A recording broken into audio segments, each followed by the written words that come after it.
La divination chez les Assyriens et les Babyloniens, par le docteur Georges Contenot, conservateur des antiquités orientales au musée du Louvre. Payot, Paris, 1940. Première partie. Chapitre 5. La caution des présages. Le caractère sacerdotal des devins, la croyance générale en la divination, étaient autant de garants de la valeur des recueils où le Barou savait trouver une explication à tous les phénomènes, fussent-ils les plus insignifiants et les plus naturels.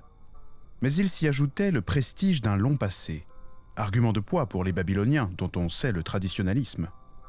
Préoccupés d'histoire, ils croyaient que depuis l'époque à laquelle les traditions permettaient de remonter, une longue suite de rois avait régné sur le pays. La série en avait été interrompue par un cataclysme, le déluge, auquel ils ont consacré un poème. Sauf un couple qui avait trouvé grâce devant les dieux, tout avait été submergé.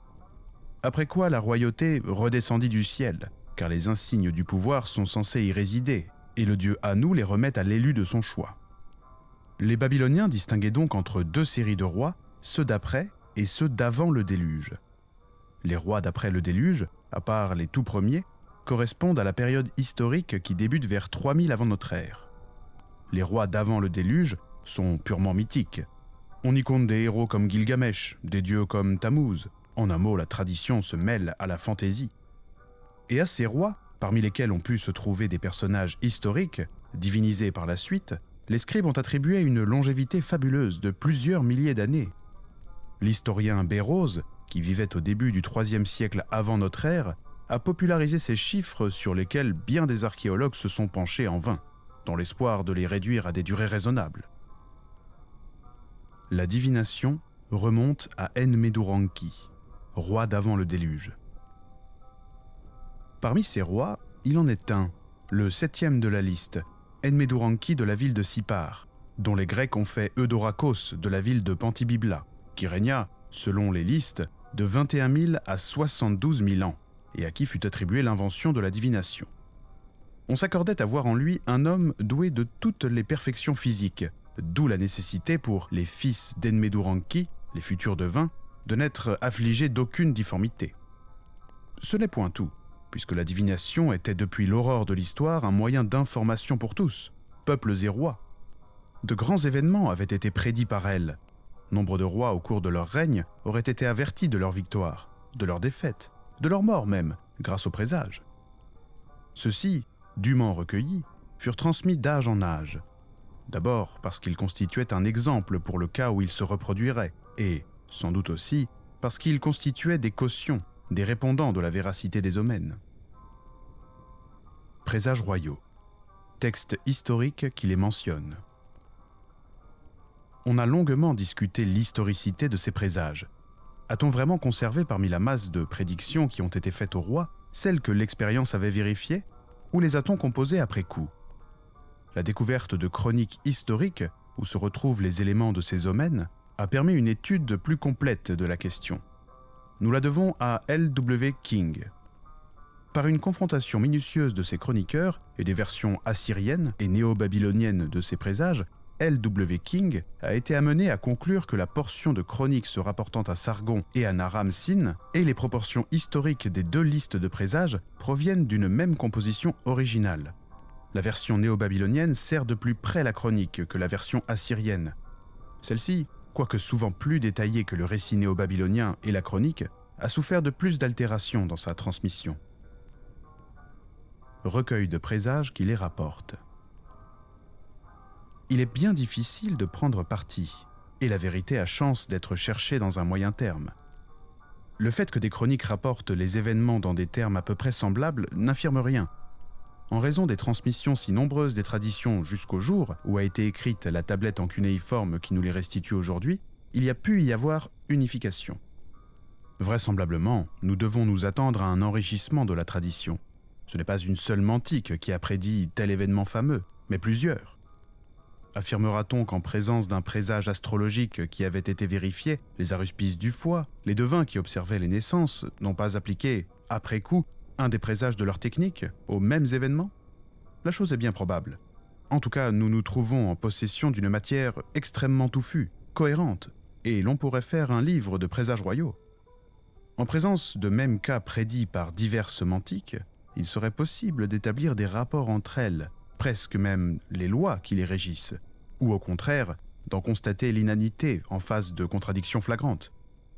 Une telle recherche pourrait, plus sûrement que toutes les autres, établir la véracité de l'existence de ces prédictions ou leurs suppositions. De tout nouveaux aspects de la divination seraient ainsi établis. Nous nous bornerons ici à donner un aperçu de ces présages, d'après les sources qui nous les rapportent. La première, et en même temps la plus sûre, est celle qui est à peu près contemporaine des événements, et que nous donnent les textes historiques. Nous en rappellerons quelques jalons au cours des temps, réservant leur étude pour le chapitre de la Mantique qui les a fournis. Dès l'aurore de l'histoire, c'est-à-dire dès la première dynastie d'Ur, vers 3000 avant Jésus-Christ, car au-delà nous rentrons dans la catégorie suivante, de bons indices nous font soupçonner la pratique de la mantique. Un des rois de cette dynastie est Mes-Anni-Padda, dont le nom signifie « héros choisi par le ciel ». Ce choix du ciel, dont beaucoup de monarques se targuent, était bien probablement connu par une opération de mantique. Le terme sumérien qui le traduit, Pad, indique le choix par le sort. On le retrouve au temps de la 3e dynastie d'Ur, dans le nom d'une année du roi Dungi, ou Shulgi, l'année où le prêtre de Nini fut choisi par le sort. Dès le temps qui suit immédiatement la première dynastie d'Ur, puisque Eannatum, roi de Lagash, y mit probablement fin, nous voyons les princes de sa lignée recourir à la divination. Eannatum lui-même, sur le point de combattre les habitants de la ville voisine d'Umma, événement que commémore la stèle des vautours qui est au Louvre, est favorisé par un rêve de son dieu, Ningirsu, qui lui promet la victoire. Un de ses proches successeurs, Urukagina, qui se montre un grand réformateur, eut à réagir contre les abus des devins. Ceux qui pratiquaient la divination par l'huile exigeaient pour leur salaire un cycle d'argent, et le pouvoir civil en demandait davantage pour permettre la consultation. Urukagina, avons-nous dit, mit bon ordre à cela. Au temps de Gudea, nous savons, par les rêves que rapportent ces inscriptions, à quel point l'oniromancie était en faveur. Puis avec la première dynastie de Babylone, nous sommes en possession de textes divinatoires qui deviennent de plus en plus nombreux jusqu'à l'époque assyrienne, babylonienne et séleucide. La liaison est donc assurée, par les textes historiques, du début à la fin de l'histoire d'Assur et de Babylone. Les recueils de présages ont été encore plus généreux. Gilgamesh, qui passe pour un roi d'Uruk, fut favorisé de nombreux présages dont quelques-uns ont été conservés. Si une femme enfante et que l'enfant est une tête de serpent, présage de Ningizida qui ravagea le pays, présage de Gilgamesh qui régna sur le pays, le roi de l'univers sera dans le pays. On peut même supposer qu'un recueil de prédictions, à lui destiné, avait été rédigé. La fondatrice d'une dynastie de Kish, Ku-Baba, une cabaretière, fut favorisée d'un présage tiré des naissances qui lui annonça le pouvoir. Si le petit est mâle et femelle, présage de Ku-Baba, qui régna sur le pays du roi sera envahi. Mais c'est au temps des dynasties d'Akkad, de la 3e dynastie d'Ur et accessoirement de la dynastie d'Issin que notre récolte est la plus abondante. Les souverains de ces dynasties, Sargon, Manishtusu, Rimush, Naram-Sin, Dungi, Ibis-Sin, Ishbi-Ira, ont vu s'agréger autour de leur nom quantité de présages. Parmi les plus anciennes mentions qui en soient faites, les foies d'argile de Mahari viennent au premier rang. Le plus souvent, en effet, ces présages ont été fournis par l'hépatoscopie, qui, nous le verrons, recrute sa clientèle surtout parmi les grands et pronostique avant tout ce qui arrivera au roi et aux États. Mais d'autres mantiques ont été mises à contribution. L'astrologie, les présages tirés des naissances.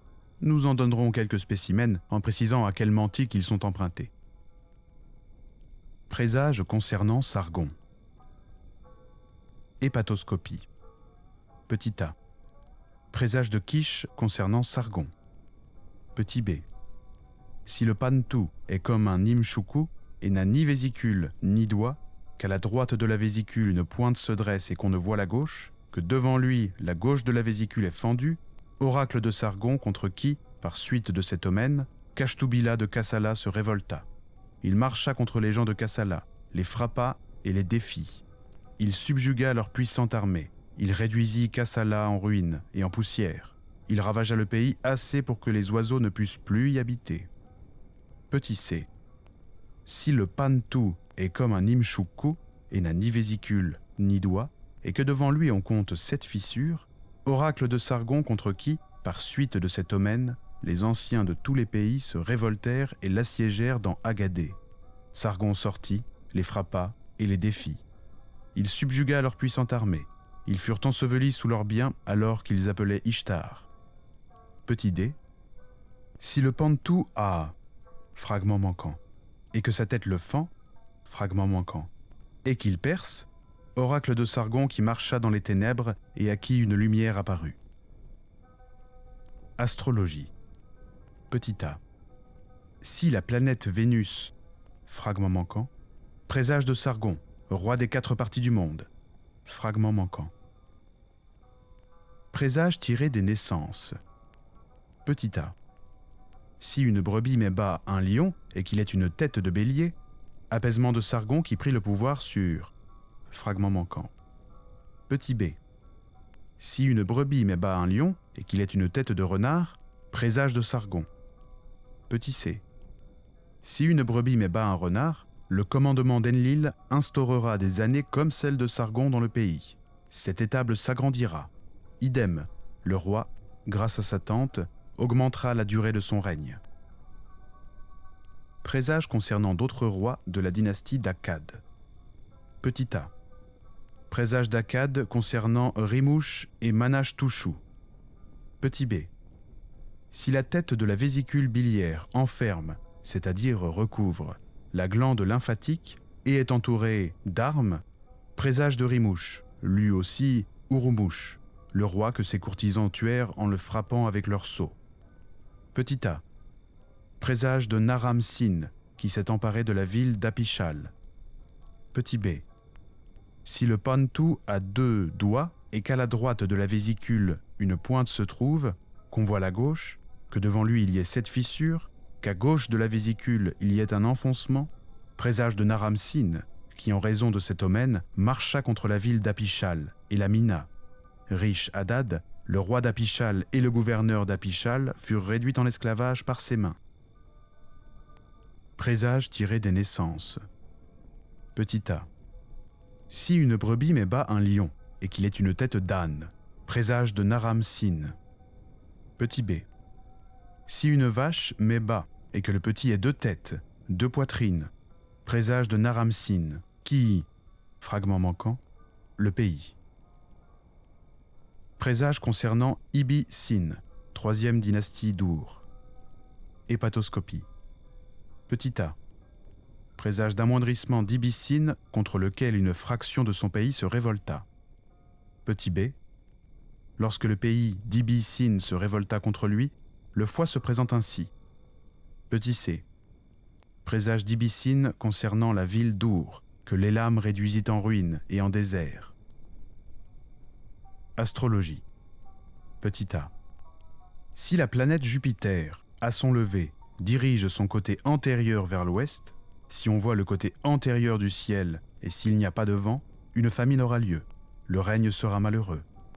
C'est ainsi qu'Ibi-Sin, roi d'Ur, s'en alla au pays d'Anshan, l'Élam, chargé de chaînes et pleurant. C'est ainsi qu'il fut vaincu. Présage d'Ishbi-Irra, roi d'Issin. Hépatoscopie. Petit a. Présage d'Ishbi-Irra, qui était vassal de l'Élam, et cependant s'empara de l'Élam. Petit b. Lorsque les Soubarites à Ishbi-Irra envoyèrent un message, puis que d'un autre côté les Soubarites se tournèrent, le foie se présenta ainsi. Présage tiré des naissances. Petit a. Si une brebis met bas un bœuf et qu'il ait 2 queues, présage d'Ishbi-Irra, qui n'eut pas de rival. Fin du chapitre et de la première partie. Je vous rappelle que ce podcast est réalisé en toute indépendance et sans publicité. Aussi, je vous invite, s'il vous a plu, à le soutenir par un don en vous rendant sur la page Tipeee, dont le lien est en description. Je vous donne rendez-vous très bientôt pour le premier chapitre de la 2e partie, consacrée aux divisions de la mantique.